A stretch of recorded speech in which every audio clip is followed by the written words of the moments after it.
Hello दोस्तों, आपका स्वागत है एक नई वीडियो के साथ आपके चैनल शेयर का फंडा में। तो हम इसमें बात करने वाले हैं दो ऐसे स्टॉक्स के बारे में जो गिर रहे हैं और उसमें गिरावट का रीज़न सब जानते हैं। बट अभी भी रिटेल इन्वेस्टर इसमें इन्वेस्ट कर रहे हैं कि कम प्राइस पे मिल रहा है, गिरावट हो रही है, बाद में बढ़ जाएगा। तो मैं चलिए बताता हूँ, इसमें इन्वेस्ट करोगे तो आपका अमाउंट ज़ीरो भी हो सकता है। तो चलिए कौन से के बारे में बात कर रहा हूँ, ले चलता हूँ कंप्यूटर स्क्रीन पर और जानते हैं। तो मैं इसमें बात करने वाला हूँ रिलायंस इंफ्रा और रिलायंस पावर के बारे में, जिसकी जो किसके हाथ में है, अनिल अंबानी। और अनिल अंबानी को आप जानते ही हैं कैसे उन्होंने कंपनी का बेड़ा गर्क कर दिया है। और होम फाइनेंस लिमिटेड एसबीआई ने फरवरी में रिलायंस होम फाइनेंस लिमिटेड, और अभी इन्होंने अपने पद से भी इस्तीफा दे दिया। तो गिरावट तो बनता है। एसएबी ने हालांकि रिलायंस कैपिटल इसलिए बढ़ रहा है क्योंकि उसको खरीदने के लिए बड़े बड़े प्लेयर सामने आ रहे हैं, इस वजह से उसमें तेजी देखने को मिल रही है और कोई रीजन नहीं है उसमें तेजी का। और अगर इसकी बात करें, सेबी ने फरवरी में Reliance home finance limited, businessman Anil Ambani और 3 अन्य को कथित रूप से पैसा निकालने के आरोप में, कथित रूप से यानी कि इन इलीगल वे से इन्होंने पैसा निकालने के लिए सिक्योरिटी मार्केट से प्रतिबंधित कर दिया है इसको, अनिल अंबानी जी को। और ये अब पैसा नहीं निकाल सकते, यानी कि इनकी तो लग गई अब। और इन्होंने वैसे भी शेयर होल्डर इसकी तो बचा ही रखी है। जो इसमें शेयर होल्डर है वो बर्बाद हो चुके हैं। कहाँ 300-400 पे चलता था, अब 10 रुपये, 12 रुपये, 15 रुपये ऐसे चल रहे हैं शेयर इसके। तो बात करें अनिल जी ने क्या किया है। चेयरमैन अनिल अंबानी को शुक्रवार को रिलायंस पावर से इस्तीफा दे दिया पद से, जो चेयरमैन के पद से। और बाजार नियामक सेबी के आदेश के बाद उन्हें किसी भी सूचीबद्ध कंपनी के साथ जुड़ने से रोक दिया गया था, जिसके बाद उन्होंने यह कदम उठाया, यानी कि उन्हें बंद कर दिया, प्रतिबंध कर दिया कि आप कुछ नहीं कर सकते, इसमें पैसा नहीं निकाल सकते। तो उन्होंने इस्तीफा दे दिया। इस्तीफा देना एक सॉल्यूशन थोड़ी ना है, बट उनकी अपनी अंडरस्टैंडिंग होगी। हालांकि शेयर होल्डर को तो बर्बाद कर दिया उन्होंने। रिलायंस पावर ने बीएसई फाइलिंग में कहा, अनिल अंबानी गैर कार्यकारी निर्देशक सेबी के अंतरिम आदेश के अनुपालन में रिलायंस के पावर के बोर्ड से भी हटा दिए हैं। बोर्ड मेंबर थे ना ये, तो उनसे हटा दिए गए हैं।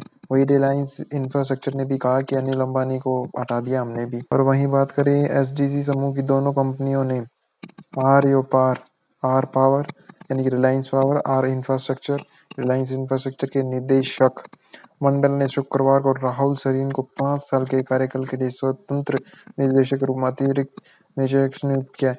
हालांकि अनिल अंबानी दोबारा का, अब देखते हैं ये क्या करते हैं। हालांकि कंपनी तो इन्वेस्टर पर्पस के लिए बिल्कुल दूर रहे, 100% मैं कह रहा हूँ। ये ऑपरेटर्स का खेल चलेगा ही इसमें। हालांकि यह नियुक्ति अभी आम बैठकों में सदस्यों की मंजूरी के अधीन है। 72 वर्षीय ये जो राहुल सरीन जी ने, एक्सपीरियंस तो बहुत ज़्यादा होगा, लोक सेवा की है 35 वर्षों से। वह केंद्र सरकार में सचिव के पद पर, यानी कि केंद्र सरकार में भी है वो। 1 साल में 400 अच्छे रिटर्न दे चुका है। बट वही है, रिलायंस पावर का तो इसलिए बढ़ रहा था क्योंकि पावर सेक्टर बूस्टअप मिल रहा था, इसलिए बढ़ रहा था। भारतीय प्रतिभूति एनविनियमित फाइनेंस बोर्ड द्वितीय को प्रतिबंध यही दिया हुआ है कि उन्हें प्रतिबंध किया गया है। हालांकि मैं शेयर पे ले चलता हूँ कि शेयर में क्या चल रहा है क्या नहीं चल रहा है, उससे भी हमें अंदाजा हो जाएगा कि हमें जाना चाहिए या नहीं जाना चाहिए। तो आपको यकीन तो होगा नहीं जब तक प्रूफ नहीं होगा।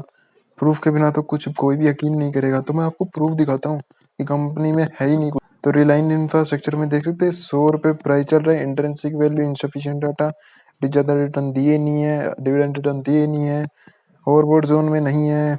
1 वीक की बात कर लेते हैं। 1 वीक में देखना, 1 वीक में 6% की गिरावट। 1 मंथ में देख लेते हैं, 7% की रिटर्न दिए। बुल रन चल रहा था। तो बुल रन में तो पैनी स्टॉक हो चाहे बेकार स्टॉक हो, उसमें ऑपरेटर्स अपना खेल खेलते हैं और वो ऊपर जाता ही जाता है। तो 1 साल की बात कर लेते हैं, 1 साल में कितने रिटर्न दिए हैं। तो 1 साल में भी अच्छे खासे रिटर्न दे चुका है ये। 207% की बुल रन था। 2020 का 5 साल का देख लो, 80% डाउन है। यही है जो यहाँ फंसा था वो तो मान लो डूब ही गया, और जिसने यहाँ इन्वेस्ट किया था वो देख लो थोड़ा ही गया। उसको लगा कि पेनी स्टॉक ही सब कुछ है। बट ये एक धोखा होता है पेनी स्टॉक्स में। जब तक बुल रन चल रहा होता है ये भागेंगे, बुल रन जैसे ही खत्म होगा और आपको पता भी नहीं चलेगा बुल रन कब खत्म हो गया, आपका पैसा सारा डूब जाएगा। तो देख सकते हैं, यहाँ से बात करूँ तो कितना, यहाँ से बात कर लेते हैं। ये तो मैंने यहाँ से दिखाया 98% डाउन है, कंपनी में कुछ रखा ही नहीं है, स्मॉल कैपिटल बन चुकी है। और कहाँ सस्टेन करती थी ये कंपनी, पावर पावर सेक्टर में है हाई, अभी पावर सेक्टर को थोड़ा बूस्टअप मिला इसलिए ये भाग चुकी है एक साल में। स्मॉल कैपिटल देख सकते हैं 2800। और कंपनी के फाइनेंशियल दिखाता हूँ आपको, फाइनेंशियल देखेंगे ना तो आपको सब समझ में आ जाएगा कि कंपनी में इन्वेस्ट करें या नहीं करें। देखो 22,000, 33,000, 22,000, 20,000 रेवेन्यू, ये यहीं चल रहा है। पहले चलता था ये यहीं चल रहा है, रेवेन्यू ठीक ठाक है, रेवेन्यू की दिक्कत नहीं है, खर्चा भी ठीक ठाक है, बट इनकम का कहाँ गया भाई। इनकम तो हो ही नहीं रही ना, 1255 माइनस का 2,400 प्लस का 771 माइनस का 531, यानी कि माइनस में चल रहा है। ईपीएस देख सकते हैं 47 माइनस का 92, 29 माइनस का 20। तो ऐसी कंपनी से दूर रहें।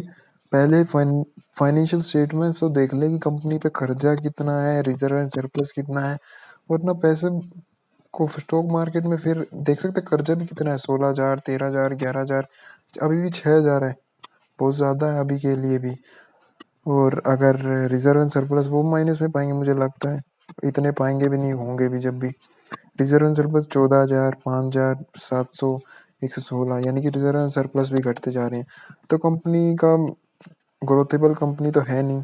और अगर होल्डिंग्स की बात कर ले तो प्रमोटर्स भी नहीं पाएंगे इसमें, प्रमोटर गा भी पाएंगे, ज़्यादा नहीं पाएंगे इसमें प्रमोटर्स मुझे लगता है। देखना, प्रमोटर्स देख रहे हो 4%, 5% है, और डोमेस्टिक 5% है, फॉरेन इंस्टीट्यूशन भी ज़्यादा नहीं है। सबसे बहुत ज़्यादा रिटेल भरे पड़े हैं।